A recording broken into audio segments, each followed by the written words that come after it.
द्राक्ष बागेमध्ये शेवटच्या टप्प्यात कुठंतरी पाणी उतरायला सुरुवात होते आणि अशाच परिस्थितीमध्ये बागेमध्ये कुठंतरी आपल्याला मिलीबग दिसायला लागतो. शेतकरी बांधवांनो, जर आपण द्राक्ष बागेच्या शेवटच्या टप्प्याचा जर विचार केला तर शेवटच्या दिवसांमध्ये येणारा मिलीबग किंवा जे काही गडांवरती आपल्याला चिगट झालेले गड आहेत ते दिसायला सुरुवात होतात आणि बऱ्याच वेळा आपल्याला द्राक्ष बागेमध्ये आता कोणत्या उपाययोजना करायच्या किंवा यासाठी काय नियोजन करायचं याची समस्या शेतकरी बांधवांना वाटू लागते. आणि या संदर्भामध्ये आपण या व्हिडिओमध्ये सविस्तर चर्चा करणार आहोत. शेतकरी बांधवांनो, ज्यावेळेस द्राक्ष बागेची शेवटची हार्वेस्टिंगची अवस्था येते आणि या शेवटच्या हार्वेस्टिंगच्या अवस्थेमध्ये द्राक्ष बागेमध्ये मिलीबग ह्या किडीची समस्या मोठ्या प्रमाणामध्ये अडचणी निर्माण करते. बऱ्याच वेळा शेवटच्या टप्प्यामध्ये जर आपलं द्राक्ष बागेतलं एक्सपोर्टचं काम असेल आणि एक्सपोर्टच्या कामामध्ये जे काही आपले वेगवेगळे कीटकनाशक आहेत यांच्या वापरावरती मोठ्या प्रमाणामध्ये मर्यादा येतात. मग अशा परिस्थितीमध्ये बायोलॉजिकल औषधांचा आपण ज्यावेळेस वापरण्याचा विचार करत असतो किंवा निर्णय घेतो, अशा परिस्थितीमध्ये सॅम्पल फेल जाण्याची समस्या बऱ्याच शेतकऱ्यांमध्ये किंवा ती सॅम्पल फेल जाण्याची जी काही भीती आहे ती ही बऱ्याच शेतकऱ्यांना वाटत असते. मग या शेवटच्या टप्प्यामध्ये या मिलीबग किडी संदर्भामध्ये कशा पद्धतीनं उपाययोजना करणं गरजेचं आहे किंवा या शेवटच्या टप्प्यामध्ये आलेली की जी काही मिलीबग नावाचे कीड आहेत याचं नियंत्रण करताना कोणकोणत्या गोष्टींचा विचार करायला हवा या संदर्भामध्येच आपण थोडंसं डिटेलमध्ये समजून घेऊया. शेतकरी बांधवांनी या शेवटच्या टप्प्यामध्ये जी काही मिलीबग आपल्या बागेमध्ये येतो, या मिलीबग मध्ये शक्यतो 3 प्रकारच्या स्टेजेस असतात की त्या थोड्याशा आपण जर समजून घेतल्या तर निश्चितच आपल्याला मिलीबग ह्या किडीचा विचार व्यवस्थित पद्धतीने करता येऊ शकतो. शेतकरी बांधवांनो, या शेवटच्या दिवसांमध्ये द्राक्ष वेलीवरती कुठंतरी मिलीबग दिसायला लागतो. यातली पहिली अवस्था म्हणजे कापसाळलेली अवस्था. आपल्याला द्राक्ष वेलीवरती किंवा ओलांड्यावरती किंवा घडामध्ये कुठंतरी असा कापसामध्ये कुठंतरी आपल्याला आलेला दिसतो आणि याच मध्ये ह्या मिलीबग किडी आपल्याला सुरुवातीच्या टप्प्यामध्ये दिसते. त्यानंतर दुसरी येते ती म्हणजे थोडंसं चिकट झालेली किंवा थोडीशी हनीड्यू अशा स्वरूपामध्ये आपल्याला चिकट झालेले घड असतील किंवा ओलांडे असतील किंवा खोड असेल आपल्याला दिसू लागते.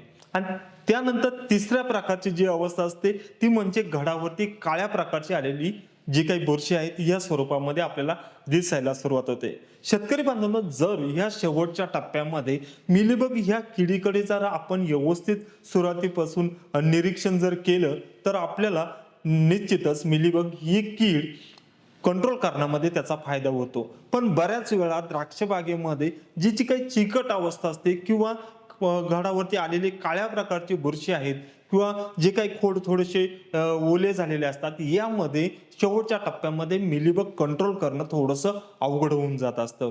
म्हणून जर द्राक्ष बागेमध्ये तुम्ही एप्रिलमध्ये व्यवस्थित कीटकनाशकांचे ड्रिचिंग केलेली नसेल किंवा मिलीबग साठी व्यवस्थित काही फवारण्या घेतलेल्या नसतील खरड छाटणीमध्ये किंवा फळ छाटणीच्या अगोदर व्यवस्थित बुड वलंडे धुतलेले नसतील तर निश्चितच मनी सेटिंग झाल्यानंतर किंवा दुसऱ्या तिसऱ्या टिपिंग दरम्यानच तुम्ही ही जी काही कापसाळलेली मिलीबगची अवस्था असते याचं निरीक्षण प्लॉटमध्ये ठेवायला हवं.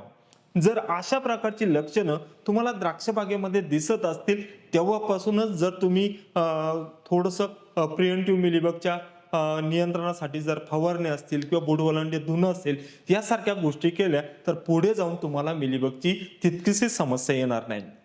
त्यामुळे द्राक्ष बागेमध्ये मिलीबग नियंत्रण करताना योग्य टायमिंग आणि जर तुम्ही व्यवस्थित साधला तरच तुम्हाला मिलीबगच्या बाबतीमध्ये व्यवस्थित पद्धतीने त्याला कंट्रोल करता येऊ शकतं.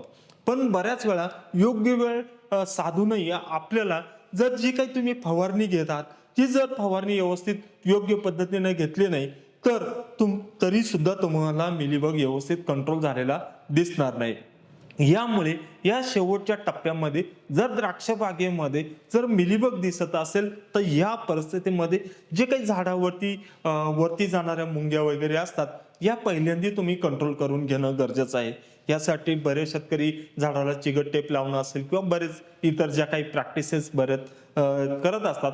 जर तुम्हाला शेवटच्या टप्प्यामध्ये मिलीबग जास्त प्रमाणामध्ये दिसत असेल तर अशा परिस्थितीमधून जमिनीमधून जे काही खाली असलेले मिलीबगचे अंडे असतील किंवा मिलीबगचे पिल्लं असतील, यांना मुंग्यांमार्फत जे खोडापर्यंत घडापर्यंत घेऊन जात असतात, त्यांना सुरुवातीच्या टप्प्यामध्ये कंट्रोल करणं गरजेचं आहे. त्यामुळे जर तुमच्या द्राक्ष बागेमध्ये या परिस्थितीमध्ये मिलीबगची समस्या दिसत असेल तर पहिली प्रॅक्टिस तुम्ही ही करायला हवी.